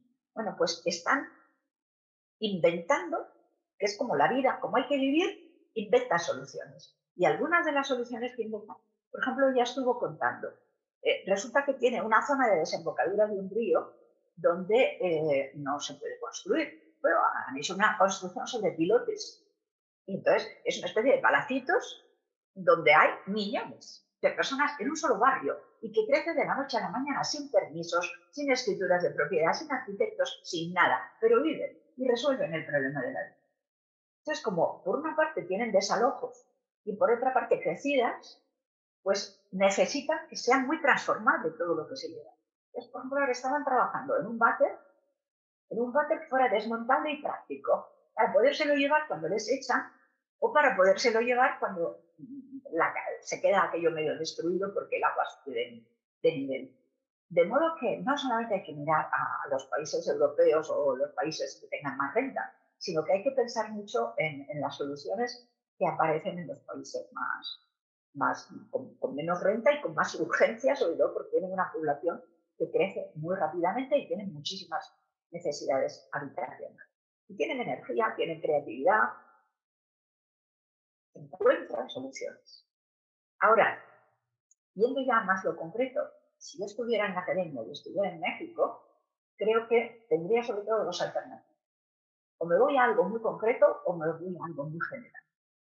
Si me fuese algo muy general, estaría casi haciendo filosofía política, porque estaría diciendo, esto es las razones por las que esto debe cambiar, este tipo de filosofía muy, muy general, que es mucho más importante de lo que parece, pero que mucha gente le da casi como ataque de nervios, solamente de empezar a pensar en términos tan abstractos, tan filosóficos, tan políticos y tan morales. Si uno no encaja bien con ese tipo de razonamiento, es mejor que no se meta, porque hay que valer, para todo hay que valer en esta vida, ¿no? Si no te va ese tipo de razonamiento, déjalo y vete a otro tipo de trabajo que es también imprescindible, que es trabajos sobre cosas mucho más concretas. Por ejemplo, una cosa que en España nos haría falta. ¿Cómo cambiar de modo barato la anchura de las puertas para que quepa la gente que tiene que ir con silla de ruedas? Y estudiar sitios en que se esté aplicando, usar tecnologías que permitan romper los encuadres de las puertas sin problemas, este tipo de cosas, ¿no? De modo que eso es lo que yo aconsejaría. El que quiera irse a grandes soluciones tiene que forzosamente contar con gente que venga de ciencia política, de filosofía, de sociología, de antropología, incluso de arte en muchas ocasiones. Esto no lo he dicho antes, pero muchas veces lo más barato de todo es contar con un buen artista que sea capaz de tocar las fibras o de representar de un modo sintético un problema que los demás lo describen de un modo farragoso. Entonces, un artista con capacidad de síntesis, ¡plaf!, nos lo suelta y todos hemos visto el problema. También uno que tenga mucha capacidad empática puede hacer algo como la obra esta, El concierto de San Ovidio, ¿no? Que resulta que escribieron esta obra, y eso en España tuvo un impacto enorme porque hasta que la escribió no éramos la gente tan consciente del problema que significaba ser invidente. Y la otra cosa es la cosa mucho más empírica de la cosa concreta. Es decir, aquí hacen falta 37.000 viviendas por este problema. Aquí tenemos 800.000 personas con estas características físicas que no pueden usar las escaleras del metro. Estudios muy concretos, perfectamente documentados, que además eso tiene una ventaja. Y es que pueden muchas veces hacerse en equipo, incluso con estudiantes, como trabajo de curso o de trabajo de tesis de carrera, como se quiera llamarlos. Un equipo bien conjuntado puede dar un avance grandísimo en el análisis de un tema concreto, a base de repartirlo en pequeños pedazos, pero bien coordinados, entre un equipo de varios estudiantes. Muchas gracias. Adelante, Gabriel. Gracias, Mariana. Un gusto saludarte. Soy Loarri. Pues primero agradecerle a la doctora por esta plática tan intensa, tan profunda y con muchas reflexiones para poder discutir, ¿no?, sobre muchos temas. Agradecerles también al PUET por esta extraordinaria invitación, ¿no?, de la ponente. Y doctora, nuevamente muchas gracias. A lo largo de su plática me he puesto a pensar en una de las preguntas que nos mencionaba de cuántos decibeles estaban permitidos en la Ciudad de México, ¿no? Y de principio pienso que aún así para mí sería un poco difícil contestarle con un número exacto porque pues están los decibeles propios del automóvil, los decibeles del transporte de carga, los decibeles del transporte público, los decibeles de las motos, que hoy en día yo he notado más afluencia de las motos aquí en la Ciudad de México y hay de motos a motos, ¿no? Entonces hay motos que producen mayores decibeles que otras, pero bueno, contando al final del día, cuando uno vive la experiencia de transitar de un punto a otro en la ciudad, en su ciudad en particular, uno ya no sabe por qué está estresado, ¿no? Si es por la cotidianidad de la vida o por la cantidad de ruido que se genera en la calle, etcétera, ¿no? Entonces, creo que a lo mejor desde ese punto de vista sería echarnos un clavado a ver qué tal está la ley de tránsito, ¿no? En las ciudades. Eso es uno. Dos, quizá a lo mejor allá en España esté un poco más ordenado que acá. Dos, me pongo a pensar en el tema de las banquetas, ¿no? El transitar de manera diaria por esos espacios tan reducidos. Y bueno, también preguntarle, siento que todas estas acciones y cotidianidades de la vida pues han llevado a que la misma sociedad se disocie de la naturaleza. Y en su plática mencionaba que pues faltaron muchos temas por abordar, ¿no? Quizá yo me preguntaría en esta ocasión, le preguntaría a usted en el caso de cómo poder acercar los cuerpos, nuestros cuerpos, de nuevo con la naturaleza, y si usted considera que estos denominados infraestructura verde, pues sí sean una posible salida, ¿no? A lo mejor no para todos, pero qué tanto nos acercan estos espacios, ¿no? De vuelta con esa reconexión con la naturaleza. Si hay, en España hay otros casos similares de éxito, ¿no? Y también si usted considera poder compartirnos experiencias de España sobre cómo reconectar estas conexiones, ¿no? con la naturaleza, en específico para las personas con alguna discapacidad. Y pues felicitarla, ¿no? Muchas gracias, doctora. Y bueno, si nos pudiera mencionar por último el nombre del libro que nos mencionó, se lo agradecería mucho. Gracias. Gabriel, muchas gracias. El nombre del libro, empezando por el final, ahora mismo no me acuerdo. Se llama... no me acuerdo, porque son las ponencias, algo así como La ciudad habitable, algo así. Pero ya digo que el libro no ha salido y que está a punto de salir porque lo vamos a presentar el día 28 en Pontevedra. Y lo edita la Diputación de Pontevedra, pero yo se lo voy a enviar a Mariana en cuanto salga, así que no va a tener ningún problema en acceder a él. Y yo creo que sí que es un libro interesante que vale la pena. En cuanto al tema principal que ha planteado, que es el de la relación con la naturaleza en la ciudad, la renaturalización de la ciudad.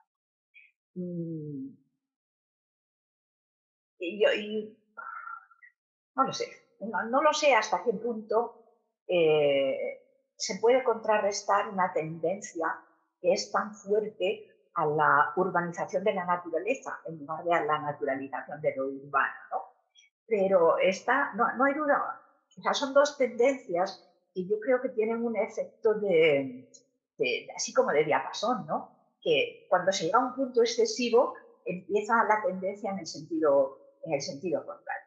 En España hemos sufrido los años del desarrollo económico, han sido años de mucha destrucción de naturaleza, pero en cambio llevamos, pues, por lo menos una década en que el intento de tener más dosis de naturaleza cada vez es más fuerte. Y en todas las ciudades son conscientes de que la naturaleza es necesaria.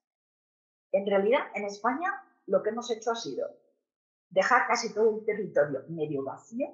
Hemos tenido unas migraciones fortísimas a las ciudades de tamaño medio y de las ciudades de tamaño medio a las ciudades de tamaño grande. Grande para España, que para México no es tan grande. Estamos hablando de que Madrid está, pues, según cómo se cuenten los pueblos de alrededor, 5 o 6 millones de personas, y Barcelona parecido, ¿no? Y luego las demás ya mucho menos grandes. Pero tenemos gran parte del territorio que ahora estamos muy preocupados porque estamos hablando del territorio vacío. Cuando no se generan puestos de trabajo en el territorio rural, la población emigra y tiene todo el derecho a irse a donde cree que va a tener mejores empleos. Entonces, ahí tenemos una naturaleza descuidada porque se queda vacía, es carísimo mantener los bosques limpios y tenemos demasiados incendios.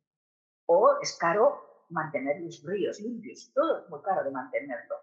¿Y quién cuida esa naturaleza? ¿No? Pero ¿se puede tener más naturaleza en la ciudad? Desde luego que sí, y lo estamos intentando. Yo no soy una experta, pero me encantan los jardines verticales. Hay uno, si vienen a Madrid, que es CaixaForum, está muy cerca de la estación de Atocha, una pared muy grande, toda convertida en un jardín. Ahora es caro de mantener, pero es toda la pared convertida en un jardín de arriba a abajo, ¿no? Si no les puedo poner porque no lo puedo enfocar con mi cámara, pero me gustaría que vieran la habitación en la que estoy. Está llena de plantas. Tengo muchísimas plantas, muchísimas, porque me encantan. Y no tengo un jardín, vivo en un apartamento muy, muy urbano, en el centro, pero está llena de plantas. ¿Podría hacerse un diseño con más plantas? Sí, sí, sí, sí. De hecho, en Madrid, todas las construcciones nuevas tienen obligación de dejar bastantes espacios verdes. De modo que los barrios nuevos no se parecen en nada a los barrios de la época del desarrollo. O sea, lo que se ha construido más o menos entre los años 70 y fin del siglo pasado tiene muy poca concesión a la naturaleza. Pero a partir de ahí el cambio es total. Incluso los barrios más baratos, que están con proyectos públicos subvencionados, todos tienen construcciones con zonas libres intermedias que pueden ser bastante naturales, por así decirlo. A mí me gustaba mucho el diseño de las casas romanas o andaluzas, ¿no? Todas con patios. En México me encantan los patios. Hay muchísimas casas con unos patios preciosos. No hay espacio público naturalizado, pero sí mucho espacio privado naturalizado. Bueno, ¿qué dosis de espacio público? Pues es que es muy caro, pero en realidad en España tenemos todo el terreno que queramos. O sea, no tenemos ninguna escasez de terreno. Lo que no tenemos es suelo urbano y eso es lo que es muy caro. Pero si cambia la mentalidad, las ciudades pueden extenderse. Ahora, también es cierto que una ciudad muy extensa es una ciudad muy cara y que requiere un sistema de transportes que a su vez es muy invasivo respecto a la naturaleza. Y estamos hablando de que la bondad está probablemente en medias alturas, con una cierta urbanización intermedia. No sé si puedo decirle algo más, pero vamos, en estos momentos se nota mucho en Madrid la presión para conseguir tener un poquito más de naturaleza. Madrid es una ciudad que está bien dotada de parques. El Retiro es una preciosidad, es grande. Mire, por ejemplo, para los inmigrantes es una de sus zonas de paseo favoritas. Los domingos el Retiro está lleno de inmigrantes en familia que no tienen en sus propios barrios obreros espacios tan bonitos y tan ajardinados y se van allí a pasear. Pero tenemos muchos más parques, en todas partes hay muchos. Hay bastantes parques. Le voy a dar la palabra a Laura Serrano. Y había alguien más que estaba con la mano levantada y la bajó. No sé si quieran dar. Pero bueno, adelante, Laura. Muchas gracias por la charla. La verdad es que está muy interesante y hace pues, reflexionar sobre muchas cuestiones de la ciudad.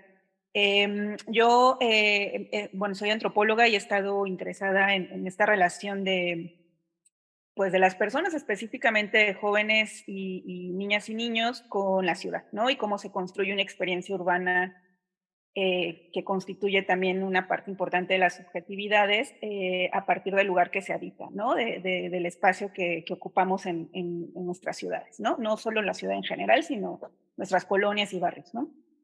Y estaba pensando en cómo las ciudades no solo, o sea, la experiencia de la ciudad no solo implica estas cuestiones de las sensaciones, ¿no? Sino también hay como cuestiones emocionales que van marcando el mismo espacio, ¿no? Y uno pasa por una calle y tiene recuerdos y entonces nos generan ascos, vergüenzas, miedos, alegrías, en fin, una serie de emociones y esas emociones van demarcando también y reconfigurando los espacios, ¿no? Pero también ahora que escuchaba esto de cómo construir ciudades quizás más amigables, ¿no? Donde, pues sí, o sea, uno pueda pasar caminando y tocar el jardín, por ejemplo, y oler la lavanda o lo que ahí esté, ¿no? Pero también cómo hay ciertas cuestiones muy, bueno, hábitos, ¿no? Urbanos que van no solo bloqueando la movilidad, sino también otras cuestiones de nuestra vida o de nuestra formación como personas, ¿no? Por ejemplo, estaba viendo un programa el año pasado, muy curioso, que se llama Mi Primer Mandado, que son niños, me parece que de China, muy pequeñitos, que los mandan a hacer su primer mandado al supermercado, ¿no? Y son muy, muy pequeñitos, 3, 4 años, y llevan la lista y pagan y todo, y van solitos y se regresan solitos a su casa, ¿no? Y después leí una reflexión de un urbanista, no recuerdo el nombre, respecto a ese programa, ¿no? Y hacía mucho hincapié en la posibilidad de estos niños de esa región de caminar las calles, ¿no? Y de poder ir solos a hacer un mandado sin un adulto que los vigile, porque la misma, no solo la distribución de las calles, sino cómo se usan las calles, permite que haya permite que haya mayor seguridad, ¿no? Y ponía mucho énfasis en los coches estacionados en las calles, ¿no? O sea, no solo en la cuestión de que no te tienes que, si hay menos coches, o no hay coches en las calles, tú puedes seguir tu camino por la banqueta, pero también permite que los vecinos o quienes estén alrededor puedan verte, ¿no? Y eso genera muchísima seguridad, ¿no? Y entonces hacía como una especie como de analogía con algunas ciudades latinoamericanas, en donde se ha privilegiado muchísimo el uso del coche y las calles en realidad se han destinado casi que para los coches, ¿no? Si no es para su tránsito, es para su aparcamiento, ¿no? Entonces, tenemos calles completas en donde no hay un solo espacio sin un coche aparcado, ¿no?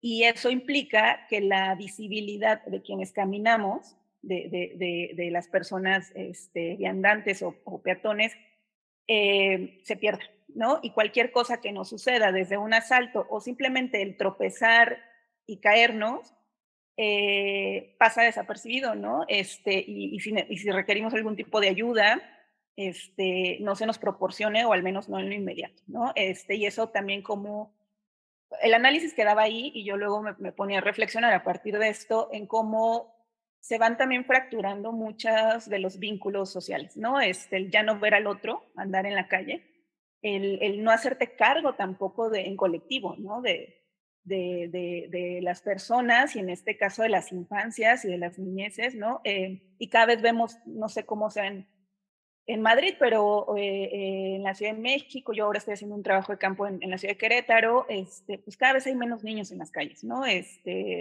No ocupan el espacio público, ¿no? Porque hay muchísimos coches, en fin, por una serie de cosas, pero también eso como va minando otras áreas de la vida social, como la autonomía, por ejemplo, ¿no?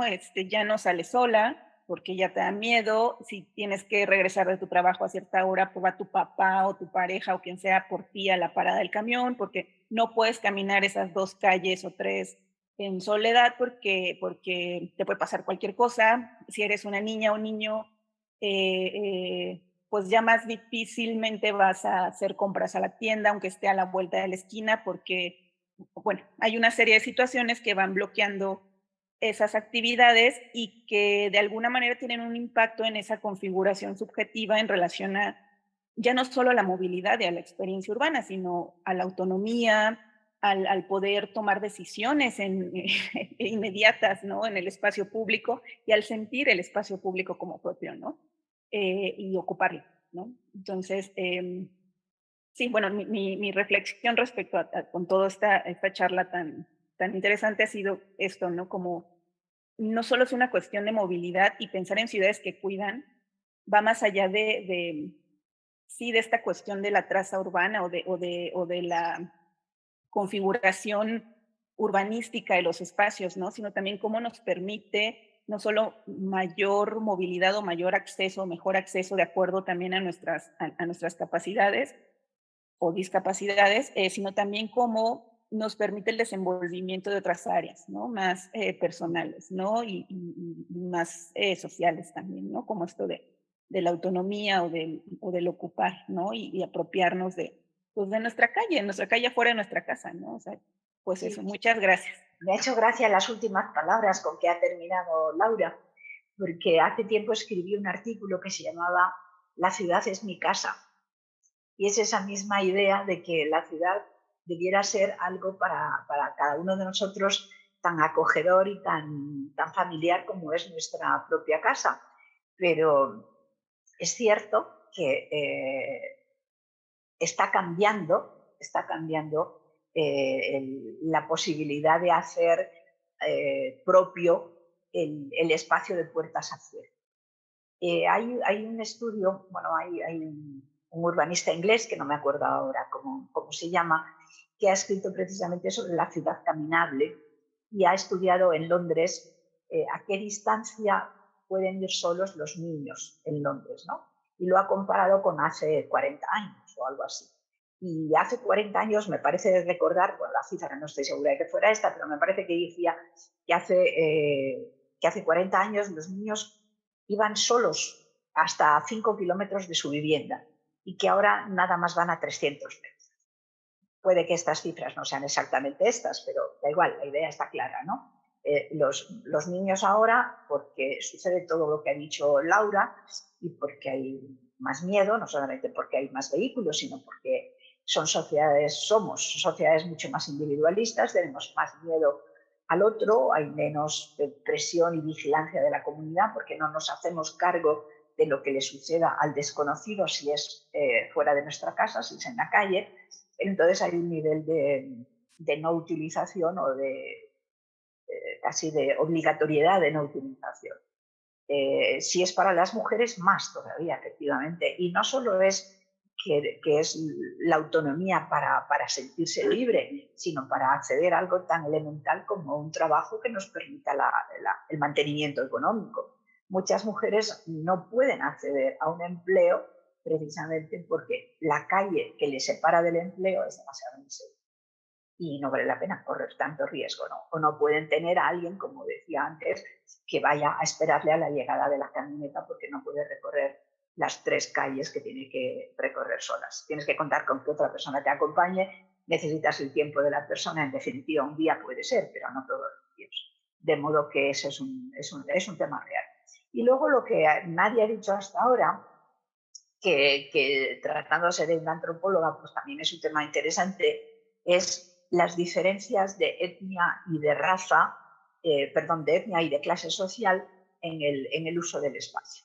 Cuando yo era niña en España, por ejemplo, de una manera despectiva, se decía, es un chico de la calle. Los chicos de la calle tenían, digamos, la libertad para estar en la calle, pero la calle era algo que para la clase media y especialmente para las niñas de la clase media no era tolerable. O sea, una niña de la clase media no podía estar. Si estuviésemos en lo que es el edificio de Sainsbury, de los azulejos preciosos que hay en México, y en esa zona de ahí veríamos las balaustradas que hay en las azoteas. ¿Por qué? Porque las mujeres hace unos centenares de años no podían bajar a la calle, estaban tapadas, tenían que estar dentro de casa y la única posibilidad que tenían de ver la vida de la ciudad era a través de celosías o a través de balaustradas en las partes altas de las casas. Si estuviésemos en Lima, veríamos unos balcones maravillosos de madera que todavía se han conservado antiguos, con celosías muy trabajadas, que era el único sitio por el que las mujeres de las clases medias y altas podían ver la calle, ¿no? La calle tiene connotaciones distintas según las horas, según las edades, según los sitios, para distintos sujetos de la ciudad. Sujetos hombres, sujetos mujeres, sujetos ricos, sujetos no ricos, en fin, todo es siempre mucho más complicado. Y cada elemento que le queramos añadir, por ejemplo, el de la identificación o el de la autoimagen, nos lleva a depurar más y más los conceptos. Yo, nada más para despedirme de Laura Serrano, contaré una anécdota. Hace ya bastantes años, antes de escribir el libro La ciudad compartida, a mis estudiantes de la Universidad Autónoma de Madrid de primer año les pedí que me dijesen, que dibujasen así toscamente un plano de Madrid y que me dijeran cuáles eran las zonas que conocían y las que no habían pisado nunca. Bueno, pues gran parte de los estudiantes dibujaron más de la mitad de Madrid que nunca habían estado. De modo que la ciudad, en su uso, tiene siempre un uso muy segmentado. ¿A qué se debe la segmentación?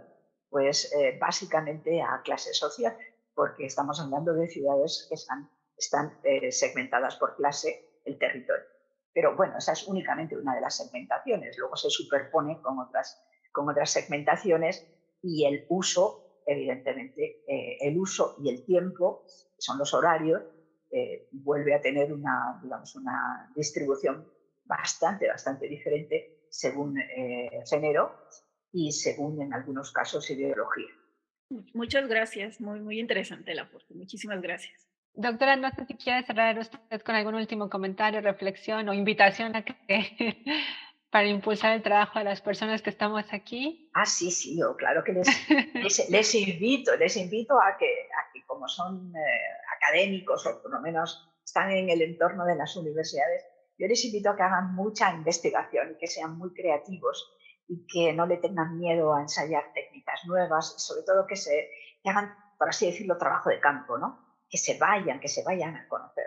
Yo he aprendido sobre la ciudad muchísimo como entrevistadora, haciendo encuestas.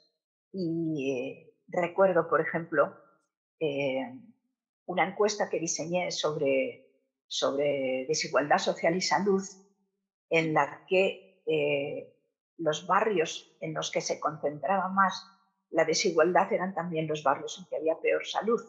Y los entrevistadores normales no podían acceder al barrio, porque es que no entraba ni siquiera la policía. Y hubo que hacer una convocatoria de entrevistadores especialísimos, muy entrenados, muy vocacionales y mucho mejor pagados que la media para conseguir entrevistas en esas áreas. Las áreas más necesitadas son las más desconocidas y el esfuerzo del investigador, si quiere irse más allá de lo que ve cualquiera, tiene que esforzarse por llegar a esos sitios que son especialmente remotos, aunque a lo mejor estén a la vuelta de la esquina. También conocí otros tipos de sitios casi inaccesibles en una época en que estuve en una época breve, que estuve en la Universidad Pontificia de Río de Janeiro, donde yo vivía en un apartamento en el 6º piso y tenía unos vecinos, no digo que casi podíamos tocarnos la mano, pero muy cerca, en una especie de morro en el que había que acceder no por una escalera, sino por una especie de, ¿cómo se llamaría? Una estructura metálica como si fuese una grapa, con esta forma, como si fuera un puentecito, clavada en la ladera del morro, que es por donde la gente caminaba, de modo que tenía un barrio como si fuera la China de lejos, porque no había ninguna comunicación, que prácticamente estaba, si yo les hubiera querido tirar una piedra o ellos a mí, creo que nos hubiéramos dado. Y sin embargo, éramos ciudades completamente distintas. No sé, de esta experiencia, de las veces que he tenido miedo, pues he tenido miedo en Madrid, pero he tenido mucho miedo en muchas ciudades de Estados Unidos, muchísimo miedo, y en los transportes. También me he sentido muy a gusto en otros sitios. En fin, de todo esto yo creo que, y no solamente de los libros, he ido aprendiendo. Así que les recomiendo mucho los libros, pero sobre todo que vivan la ciudad y que se pongan en la piel de otro y vayan a los sitios que no hubieran ido nunca si no fuese porque quieren realmente conocer la ciudad. Muchísimas gracias, doctora. Pues con esta reflexión, esta invitación, cerramos la sesión del seminario del día de hoy. Muchísimas gracias, doctora Durán. En verdad nos enriquece mucho su charla y la problematización que hizo. Y para quienes están en el aula, les recuerdo que la siguiente sesión del seminario va a ser el viernes 31 de marzo y justamente el tema son los cuerpos extendidos a través de las personas en la ciudad capacitista. Y entonces una reflexión desde Costa Rica, sobre cómo se vive la ciudad para la gente que tiene cuerpos extendidos, también en Ciudad de México. Entonces, no se lo pierdan, les mandaré la invitación por correo y los textos de la doctora Durán, cuando se presente el libro y me lo compartan, también se los daré. Muchísimas gracias. Ya con esto cierro la sesión. Hasta luego.